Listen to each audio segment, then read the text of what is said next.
마태복음 21장 28절에서 32절 두 아들 비유. 그러나 너희 생각에는 어떠하냐? 어떤 사람에게 두 아들이 있는데 맏아들에게 가서 이르되 예, 오늘 포도원에 가서 일하라 하니 대답하여 이르되 아버지 가겠나이다 하더니 가지 아니하고 둘째 아들에게 가서 또 그와 같이 말하니 대답하여 이르되 실소이다 하였다가 그 후에 뉘우치고 갔으니 그 둘 중에 누가 아버지의 뜻대로 하였느냐? 이르되 둘째 아들이니이다. 예수께서 그들에게 이르시되 내가 진실로 너희에게 이르노니 세리들과 창녀들이 너희보다 먼저 하나님의 나라에 들어가리라. 요한이 의의 도로 너희에게 왔거늘 너희는 그를 믿지 아니하였으되 세리와 창녀는 믿었으며 너희는 이것을 보고도 끝내 뉘우쳐 믿지 아니하였도다. 아멘. 주제 두 아들 비유. 두 아들의 실체. 28절에서 30절 두 아들 비유입니다. 오늘 말씀은 전 시간에 바로 앞에 있는 말씀이죠. 그 말씀과 연결되어 있습니다. 예수님께서 성전에서 가르치실 때 대제사장들과 백성의 장로들이 나와서 예수님께 이렇게 묻습니다. 네가 무슨 권위로 성전에서 이런 일을 하느냐? 또 누가 너에게 이 권위를 주었느냐? 그렇게 시비를 걸었습니다. 그래서 예수님께서 그들에게 나도 너희에게 한 가지를 묻겠는데 너희가 대답하면 나도 무슨 권위로 이런 일을 하는지 너희에게 대답하겠다. 세례 요한이 하늘로부터 왔느냐 아니면 사람으로부터 왔느냐고 역질문을 하셨습니다. 그들이 이런저런 이유로 예수님의 질문에 아무 대답을 못하자 예수님은 그들에게 나도 너희에게 답을 못해주겠다 하시면서 두 아들의 비유와 배은망덕한 농부 비유를 말씀하셨는데 오늘은 두 아들의 비유에 대해서 나누겠습니다. 예수님이 하신 말씀입니다. 어떤 사람에게 두 아들이 있었다. 아버지가 맏아들에게 가서 말하기를 예, 오늘 포도원에 가서 일하라. 그러자 맏아들이 예, 아버지 가겠습니다. 하고 대답은 했으나 가지 않았다. 이번에는 아버지가 둘째 아들에게 가서 또 그와 같이 말하니 둘째 아들이 싫습니다. 안 가겠습니다. 그렇게 대답하였다가 그 후에 뉘우치고 갔다. 너희는 그 두 아들 중 누가 아버지 뜻대로 행하였다고 생각하느냐? 그렇게 예수님이 물으셨어요.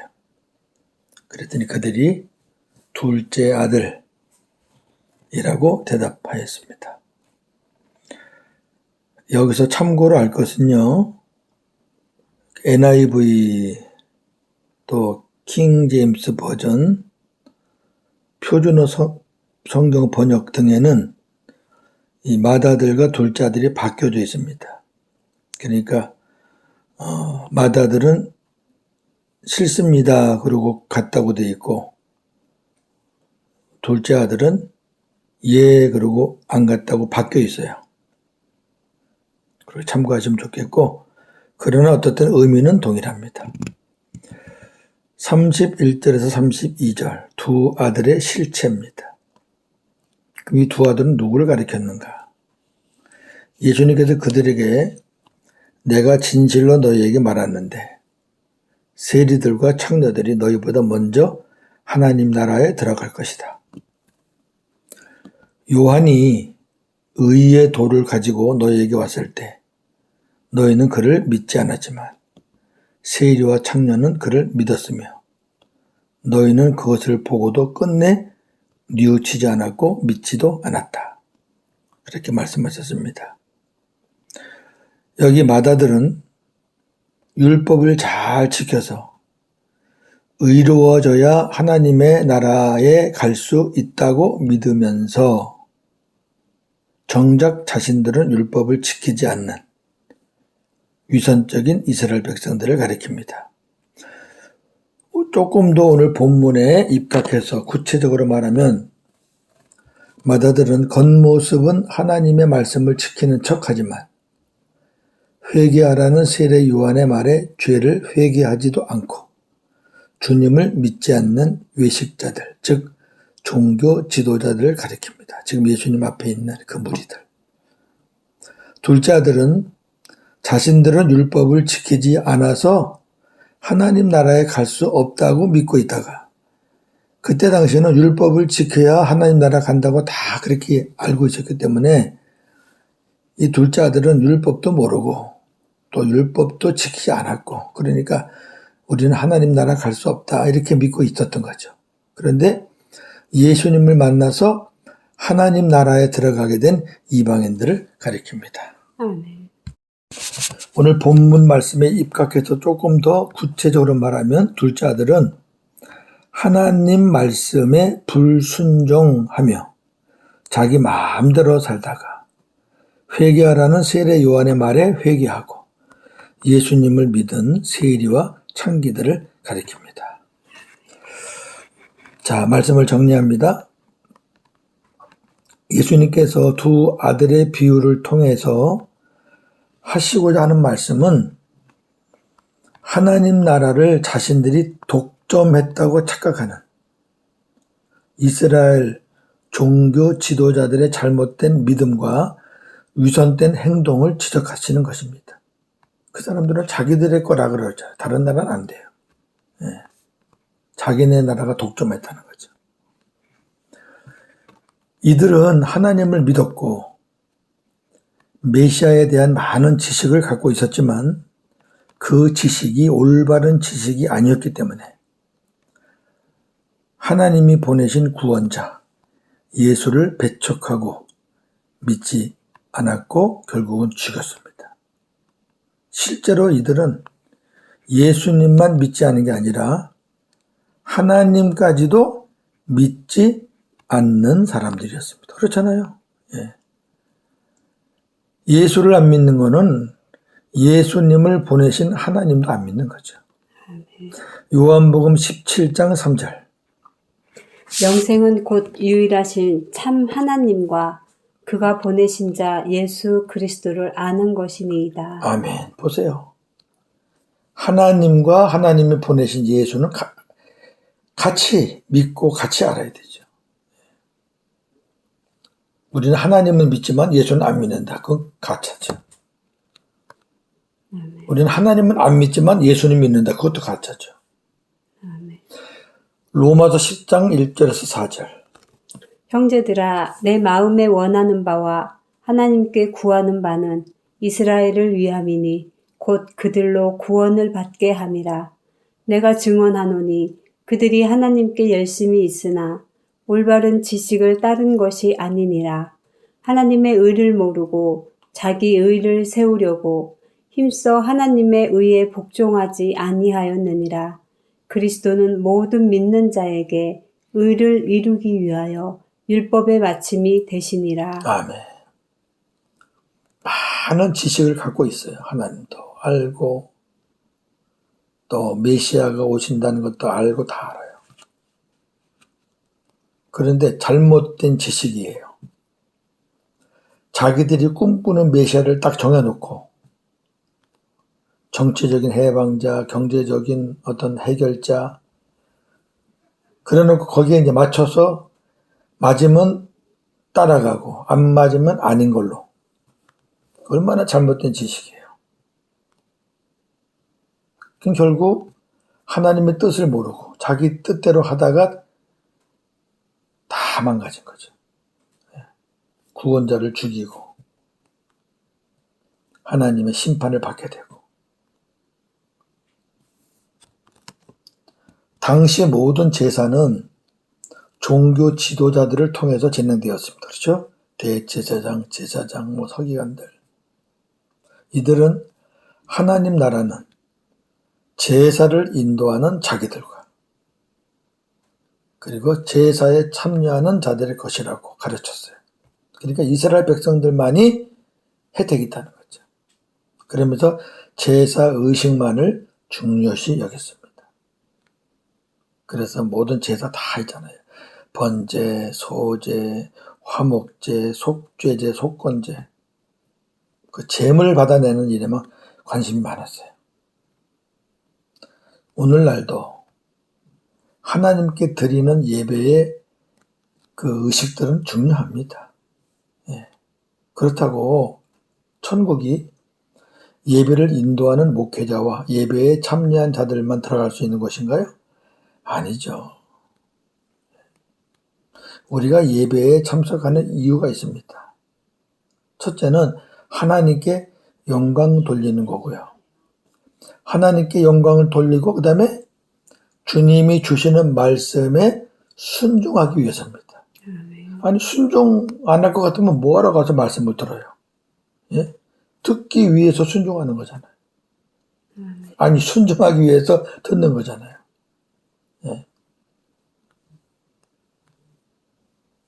순종이 없는 예배는 그냥 의식일 뿐이고 내용이 없는 빈 그릇에 불과합니다.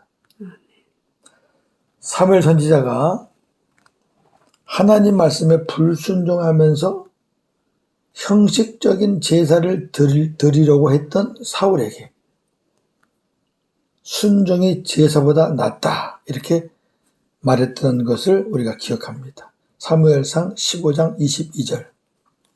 사무엘이 이르되 여호와께서 번제와 다른 제사를 그의 목소리를 청종하는 것을 좋아하심같이 좋아하시겠나이까. 순종이 제사보다 낫고 듣는 것이 순양의 기름보다 나으니. 아멘. 굉장히 중요한 말씀이죠. 제사 중요해요. 그보다 더 중요한 거는 하나님의 목소리에 청종하는 거예요. 듣는 거예요. 순종하지 않는 제사가 무슨 의미가 있어요? 사울아 사울아 너 어디 가라. 예 알겠습니다. 제가 제사 잘 드리겠습니다. 그러놓고 안 가요? 그럼 그 제사가 무슨 의미가 있어요? 우리도 마찬가지입니다. 예수님은 아버지 말씀에 한 번도 불순종하신 적이 없습니다. 예수님 아버지 말씀에 오직 예만 하셨습니다. 고린도후서 1장 19절. 하나님의 아들 예수 그리스도는 예하고 안일함이 되지 아니하셨으니 그에게는 예만 되었느니라. 아멘. 그러나 우리는 예수님처럼 하나님 말씀에 온전히 순종하지 못하죠. 두 아들 중에 한 아들같이 살 때가 꽤 많습니다. 두 아들 중 맏아들은 입술로는 순종했으나 마음으로는 순종하지 않았죠. 우리 그럴 때 있어요, 없어요? 있어요. 아멘, 아멘, 아멘은 잘해요. 그러놓고 안 해요. 그냥 아무 생각 없이 아멘 하는 거예요. 또 체면, 남들이 보니까 아멘 하는 거죠. 마음은 아닌데. 둘째 아들은 입술로는 불순종했어요. 얼른 듣기에 별로 안 좋은 거예요. 아, 못해요. 그런데 가만히 생각하니까 잘못한 거예요. 그래서 뉘우치고 훗날에 마음으로 순종했어요. 하나님은 둘째 아들의 믿음과 순종을 보시고 구원해 주시는 거죠. 둘째 아들이 나중에 뉘우치고 갔다 그랬잖아요. 아멘. 갔어요. 예수님은 세리들과 청녀들이 종교 지도자들보다 먼저 하나님의 나라에 들어갈 것이라고 충격적인 말씀을 했습니다. 이 말씀을 들은 이 종교 지도자들은 이가 박박 갈릴 겁니다. 예수님의 이 말씀은 여러 번 나왔지만 나중된 자가 먼저 된다는 말씀입니다. 우리가 예수 그리스도에 대한 지식을 쌓는 것도 중요하지만 그보다 더 중요한 것은 예수 그리스도를 믿는 거예요. 지식만 쌓으면 뭐합니까? 믿어야지요. 아멘. 그리고 순종을 통해서 더 큰 믿음에 이르는 것입니다. 아멘. 믿음에는 두 가지가 있잖아요. 구원의 믿음과 삶의 믿음. 신학적으로 칭의의 믿음과 성화의 믿음. 아멘. 칭의 구원, 성화 구원. 자, 이것을 잘 보여주는 말씀이 로마서 1장 17절입니다. 복음에는 하나님의 의가 나타나서 믿음으로 믿음에 이르게 하나니 기록된 바 오직 의인은 믿음으로 말미암아 살리라 함과 같으니라. 아멘. 믿음으로 믿음에 이르게 하나니. 여기 믿음으로라는 말은 우리의 구원은 예수 그리스도를 믿고 내 중심에 주님을 나의 주인으로 모시는 것. 그걸로 시작하잖아요. 그 믿음, 그 구원이 칭의 구원입니다. 아멘. 그 다음에 믿음에 이르게 하나니. 이건 어떤 연장선상에서 종착역을 말하는 건데 믿음에 이르게 하나니는 주님을 내 중심에 모심으로 인해 시작된 구원은 주님이 주시는 말씀을 삶에 적용하며 순종하면서 완성되어 가잖아요. 성화구원을 말합니다. 성화구원. 네. 우리가 예수님을 내 안에 모셨다는 그 믿음 하나 갖고 이 세상을 살아가기가 쉽지 않아요. 구원은 받은 거죠. 구원은. 그런데 세상이 그리 호락호락하지 않고 마귀라는 놈이 그렇게 우리를 가만두지 않아요. 그래서 우리는 날마다 주님이 주시는 말씀으로 무장을 하고 그 말씀에 우리가 순종하면서 우리의 믿음이 점점점 단단하게 또 커져가면서 완성을 향해서 가는 거죠. 그게 성화구원이죠. 이렇게 성화구원된 모습을 가지고 하나님 앞에 가서 상을 받는 거죠. 할렐루야. 오늘도 복음으로 승리하는 저와 여러분 되기를 주님의 이름으로 축원합니다. 아멘. 하나님 감사합니다. 오늘 두 아들의 비유를 통해서 대답은 하고 가지 않은 아들과 대답은 못 간다고 하고 나중에 뉘우치고 갔던 아들이 있습니다. 두 아들 다 문제는 있지만 그래도 처음에는 아니라고 했다가 나중에 깨닫고 순종한 아들 주님이 더 인정해 주시고 주님이 받아 주셨습니다.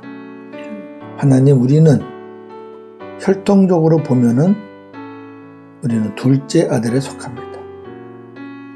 우리는 아무런 혜택이 없었습니다. 하나님도 몰랐고 율법도 몰랐고. 그런데 예수님 때문에 하나님도 알게 되었고 또 율법이 아닌 우리 주님을 믿는 믿음으로 구원받는다는 것도 알았습니다. 그리고 그 주님을 마음에 모시고 날마다 주님이 주시는 말씀 듣고 훈련하고 순종하면서 우리의 믿음이 자라난다는 것도 알았습니다.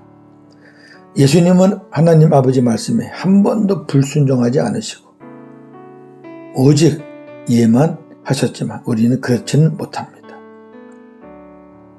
그러나 주님, 예전에는 아니요 라는 말을 수도 없이 많이 했다면 이제 우리가 자라나면서 온전히 주님 닮아가면서 아니요라는 말이 줄고 이해가 더 많아지는 삶이 되기를 원합니다. 감사합니다. 우리 안에 심겨진 이 믿음의 씨앗 말씀으로 날마다 자라가서 하나님 앞에 갔을 때 잘했다 칭찬받는 종이 되기를 소망합니다. 오늘도 복음으로 승리하게 하옵소서. 예수님의 이름으로 기도하옵나이다. 아멘.